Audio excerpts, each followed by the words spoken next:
The non-combatants of World War I. World War I was the first total war between many of the large powers of Europe.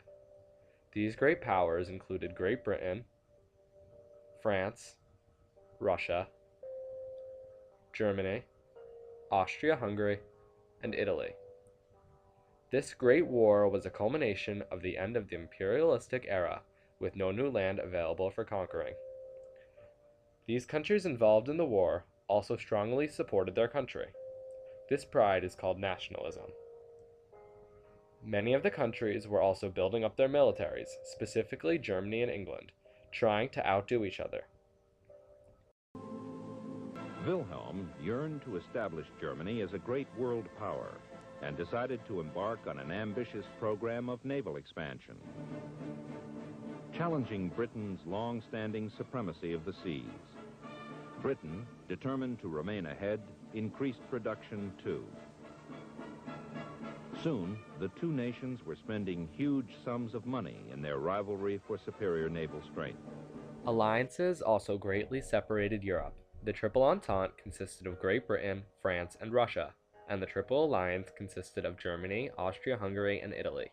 These factors, militarism, alliances, imperialism, and nationalism, led to the outbreak of World War I. Firstly, the home front in both sides of the war, the Triple Entente and the Triple Alliance, played a large role during this Great War. In Britain, many of the citizens felt as though they were part of the war. Many civilians worked in factories producing the ammunitions, clothing, and the supplies for the soldiers at war. They also helped to make tanks and ships for the war. As far as munitions, since men were required to go to war, many women who otherwise did not work started taking up textile and munitions jobs. In July 1914, 212,000 women worked in engineering and munitions. By 1918, the total was nearly 1 million.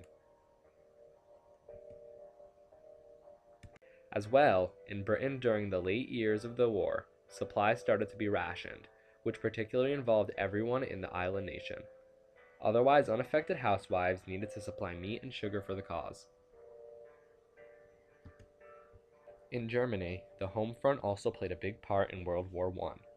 Since Germany had a great sense of nationalism, pride in one's country, every graduating male student was expected to immediately join the war front. Even the teenagers' teachers encouraged joining the war. This continued to supply Germany with its large military for the majority of the never-ending war.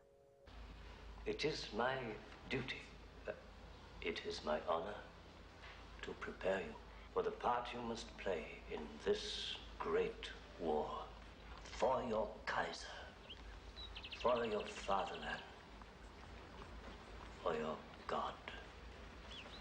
For upon you rests the fate of the fatherland, and upon the fate of the fatherland rests the fate of the world. The time for class is over, the time for duty has begun. Will you wait to be called up, or will you enlist? No, of course you will respond to your call of duty.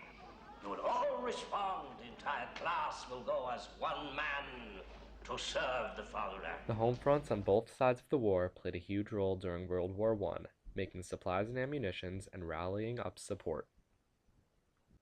Credits: Daniel Berger, creator. Sources: BBC UK and The Guardian UK.